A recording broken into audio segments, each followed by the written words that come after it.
আমার বিয়ের দিন জানতে পারলাম আমার মা আসলে আমার সৎ মা। আমি তার সৎ মেয়ে। তিনি আমাকে জন্ম দেননি। আমার মাকে আমি এতটাই ভালোবাসতাম যে এই দীর্ঘ ২২ বছরে একবারের জন্য বুঝতে পারিনি আমি তার পেটের সন্তান নয়। আমার ছোট ভাইটাও আমার সৎ ভাই, যে আমাকে নিজের চেয়েও বেশি ভালোবাসে।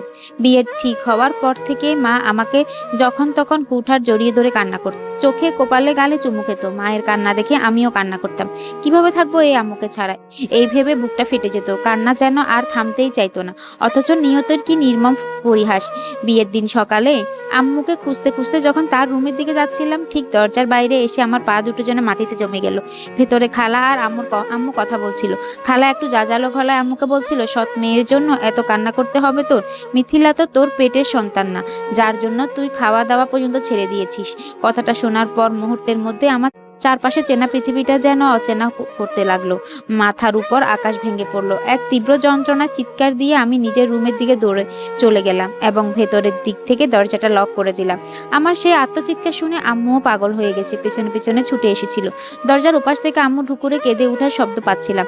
আম্মু দরজায় করাঘাত করতে করতে বলছিল, মিথি দরজা খোলো আম্মু, আমার দরজা খোলো লক্ষ্মীটি। মায়ের গলার সে আকুলতা আর ভয়ের চিৎকার শুনে আমার বাবাও ছুটে এলেন। আম্মু তখন বাবাকে ধরে কাঁদছে আর বলছে, তাড়াতাড়ি দরজা ভাঙো, আমার মিথির কিছু হয়ে গেলে আমি বাঁচবো না। বাবা আর বাড়ির লোকজন মিলে ধাক্কা দিয়ে এক পর্যায়ে দরজা ভেঙে ফেললেন। আমি তখন খাটের উপর উপুর হয়ে ফুফিয়ে ফুফিয়ে কাঁদছিলাম। দরজা ভাঙার শব্দ পেতে মা এক লাফে খাটে উঠে আমাকে শক্ত করে জড়িয়ে ধরলেন। আমার সারা মুখ, চোখে, কপালে আর নাকে চুমু খেতে খেতে পাগলের মতো বলতে লাগলো, আমি তোর মা, আমিই তোর মা, তুই যা শুনেছিস সব মিথ্যা, সব ভুল। আম্মুর দিকে তাকা মা। আমি মাকে আরো শক্ত করে জড়িয়ে ধরলাম, কিন্তু আমার মুখ থেকে কোনো শব্দ বেরোচ্ছিল না। মনে হচ্ছিল আমি কথা বলার সব শক্তি হারিয়ে ফেলেছি। বুক চিরে শুধু বোবা কান্না বেরিয়ে যাচ্ছিল।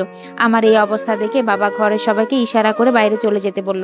সবাই চলে যাওয়ার পর বাবা ঘরের দরজাটা আলতো করে চাপিয়ে দিয়ে আমাদের পাশে এসে বসলো। আমার মাথায় পরম স্নেহে হাত বুলিয়ে দিতে দিতে বলল, মা আজ আর তোমার কাছে কোনো কিছু লুকাবো না। তুমি বাইরে দাঁড়িয়ে যা শুনেছ সবটুকু সত্যি। বাবার মুখে এই নির্মম সত্যিটা শুনে আমার বুকটা আরো কেঁদে উঠল। আমি আম্মুকে আরো শক্ত করে আঁকড়ে ধরে কান্না করতে লাগলাম। বাবা আমার মাথায় হাত বোলাতে বোলাতে আমাদের ফেলে আসা অতীত বলতে লাগলো। তোমার জন্মের ঠিক একদিন পর তোমার মা মারা যান। তোমার মায়ের হঠাৎ চলে যাওয়াটা আমি মেনে নিতে পারিনি। পুরোপুরি ভেঙে পড়েছিলাম। আমার বৃদ্ধ মা তখন একা হাতে তোমাকে সামলাতে পারছিল না। ঠিক সেই সময় হাসপাতালের একজন অল্প বয়সী নার্স ফেরেশতার মতো এগিয়ে এসেছিল। সেই তোমার দিন রাতে সেবা যত্ন করে তোমায় খাওয়া দাওয়া, পরিষ্কার করা, সব কাজ সে একা হাতে হাসি মুখে করত। তোমার মায়ের দাফন শেষ করে আমি যখন একদিন পর হাসপাতালে যাই, তখন দেখি তুমি সেই নার্সের কোলে শান্তিতে ঘুমাচ্ছ। আমার কোলে আসতেই তুমি কান্না জুড়ে দিতে, আর ও কোলে নিলে তুমি চুপ হয়ে যেতে। ৩ দিনে মেয়েটার মনে তোমার প্রতি গভীর মায়া জন্মেছিল। বাবা একটু থামলেন, একটা দীর্ঘশ্বাস ফেলে আবার বলতে শুরু করলেন। আমি তখন নিরুপায় হয়ে সেই নার্সকে বলেছিলাম, আপনাকে আমি দ্বিগুণ বেতন দিব, যত টাকা লাগে আমি দেব, দয়া করে আপনি আমার মেয়েটাকে বাঁচান, ও তো আপনাকে ছাড়া আর কাউকেই চেনে না। তখন সেই মেয়েটি চোখের পানি মুছে বলছিল, আমার কোনো টাকা লাগবে না ভাইয়া। এই ৩ দিনে আমারও এই পরীর মতো মেয়েটার প্রতি বড্ড মায়া জন্মে গেছে। তবে এই পরীর নামটা আমি নিজের নামের সাথে মিলিয়ে রাখতে চাই। মেয়েটির নাম রেখেছিল মিথিলা। আদর করে ডাকতো মিথি। বাবার কণ্ঠস্বর আবেগে বুঝে আসছিল। তিনি আম্মুর দিকে তাকিয়ে বললেন, ৩ মাস পার হওয়ার পর তুমি মারিয়াকে ছাড়া আর কাউকে বুঝতে না। মারিয়াও হাসপাতাল আর আমাদের বাড়ি, এই ২ দিক সামলাতে হিমশিম খাচ্ছিল। শেষে তোমার দাদুর অনেক অনুরোধে শুধুমাত্র তোমার মুখের দিকে তাকিয়ে মারিয়া নিজের ক্যারিয়ার আর ভবিষ্যতের কথা না ভেবে আমাকে বিয়ে করতে রাজি হয়। সেই নার্স মারিয়াই হলো তোমার এই মা, যাকে তুমি এখন জড়িয়ে ধরে আছো। বাবার পুরো কথা শুনতে শুনতে আমার চোখ দিয়ে শুধু অশ্রুধারা বইছিল। আম্মু আমাকে তার বুকের ভেতর আরো শক্ত করে চেপে ধরে কাঁদছিল। যে এই নারী নিজের জীবনের সমস্ত বসন্তকে উৎসর্গ করে দিয়েছিল অন্যের এক মাতৃত্বহীন সন্তানকে আগলে রাখতে, তিনি আমার গর্ভধারিণী নন, এই সত্য আজ বড় তুচ্ছ মনে হচ্ছে। আম্মু হঠাৎ নিজের বুক থেকে আমাকে একটু সরিয়ে নিলেন, নিজের আঁচল দিয়ে আমার চোখের জল মুছিয়ে দিতে দিতে বললেন, এবার কান্না থামা আমার মেয়ে, আর কাঁদিস না। এরপর আম্মু অশ্রু জল চোখে বাবার দিকে তাকালেন। মায়ের কণ্ঠে তখন এক দৃঢ় প্রতিজ্ঞা। বাবাকে উদ্দেশ্য করে আম্মু হঠাৎ করে বলে উঠলেন, খনি পাত্রপক্ষকে ফোন করো এবং তাদেরকে আজকে না করে দাও। আজকে কোনো বিয়ে হবে না। আমার মেয়ের এই মানসিক পরিস্থিতিতে আমি আজ কিছুতে আমার মেয়ে মিথির বিয়ে দেব না। আম্মুর মুখে শেষ কথাগুলো শোনার পর ঘরের ভেতর এক অদ্ভুত নীরবতা নেমে এলো। বিয়ের দিন সানাইয়ের সুর যেখানে চারপাশে মুখরিত হওয়ার কথা, সেখানে আমাদের ঘরে তখন শুধু চাপা কান্নার আওয়াজ আর এক পরম ভালোবাসার গল্প নতুন করে ডালপালা মেলছে। আব্বা বাবা আম্মুর কথা শুনে কিছুক্ষণ স্তব্ধ হয়ে তাকিয়ে রইলেন। আম্মুর চোখে সেই ধীরতা আর আমার প্রতি ভালোবাসা দেখে বাবার চোখ দুটো আবার ভিজে উঠল। বাবা ধীরে ধীরে এগিয়ে এসে আম্মুর কাঁধে হাত রেখে বললেন, মারিয়া, তুমি যা সিদ্ধান্ত নিবে তাই হবে। মিতির হাসির চেয়ে বড় কোনো উৎসব আমাদের জীবনে হতে পারে না। আমি এখনই পাত্রপক্ষকে ফোন করছি। আমি আম্মুকে আরো শক্ত করে জড়িয়ে ধরলাম। যে মানুষটা নিজের গর্ভে আমায় ধরেনি, সে আজ আমার মানসিক কষ্টের কথা ভেবে মুহূর্তের মধ্যেই সমাজে সব নিয়ম কানুন, লোকসজ্জা আর বিয়ের আয়োজন এক ফুৎকারে উড়িয়ে দিতে তৈরি। আমি আর চুপ করে থাকতে পারলাম না। ভাঙা গলা অনেক কষ্টে আম্মুর মুখটা নিজের দু হাতে তুলে নিয়ে বললাম, না আম্মু, না, তুমি বিয়ে ভাঙবে না। আজ যদি বিয়ে না হয় লোকে অনেক কথা বলবে।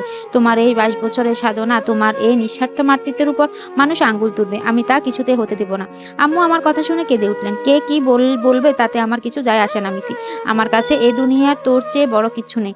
তোর এই রক্তাক্ত মন নিয়ে আমি তোকে অন্য ঘরে বিদায় দিতে পারবো না। আমি মায়ের চোখে জল মুছে দিয়ে আলতো হেসে বললাম, আম্মু, আমার মন তো রক্তাক্ত নয়। আমি তো নিজেকে আজ পৃথিবীর সবচেয়ে ভাগ্যবতী মেয়ে মনে করছি।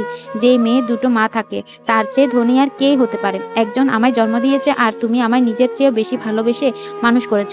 তুমি তো আমার হৃদয়ের মা। আম্মু। আমার কথা শুনে বাবা আর আম্মু দুজনে আমাকে জড়িয়ে ধরে ঢুকুরে কেঁদে উঠলেন। ঘরের দরজার আড়াল থেকে ছোট ভাই আদিলও তখন কাঁদছিল।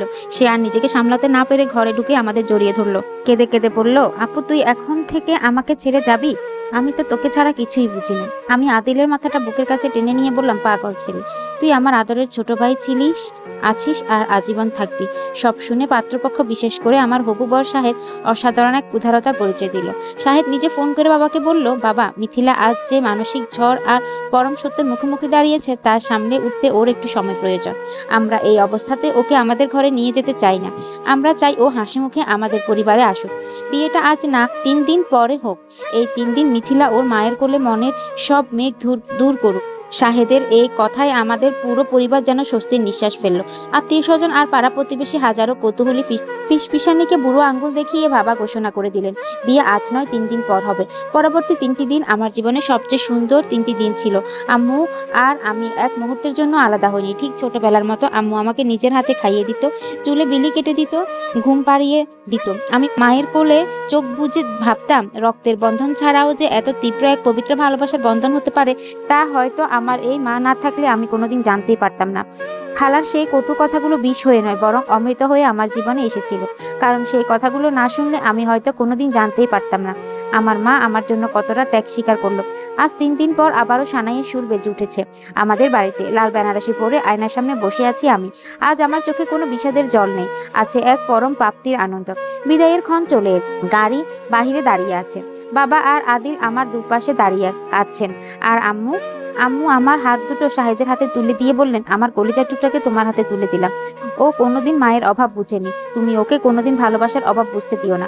শাহেদ পরম শ্রদ্ধায় আম্মুর পা ছুঁয়ে সালাম করলো। আম্মা, আপনি মিথিলাকে যে ভালোবাসা দিয়েছেন, তার 1% যদি আমি দিতে পারি, নিজেকে ধন্য মনে করব। আপনি নিশ্চিন্তে থাকুন। আমি গাড়িতে উঠার আগে আম্মু বুকে শেষবারের মতো মাথা রাখলাম। মায়ের চেনা সুবাসটা বুক ভরে টেনে নিয়ে কানে ফিসফিস করে বললাম, শোনো মারিয়া বেগম, পরের জন্মে যেন আমি তোমার পেটেই জন্ম নিই। আর যদি তা নাও হয়, তুমি যেন আবারও আমার হৃদয়ের মা হয়ে আসো। আম্মু হেসে ফেললেন। সেই হাসির আড়াল দিয়ে গড়িয়ে পড়লো আনন্দের অশ্রু। গাড়ি চলতে শুরু করলো। আমি পেছনে কাজ দিয়ে তাকিয়ে রইলাম।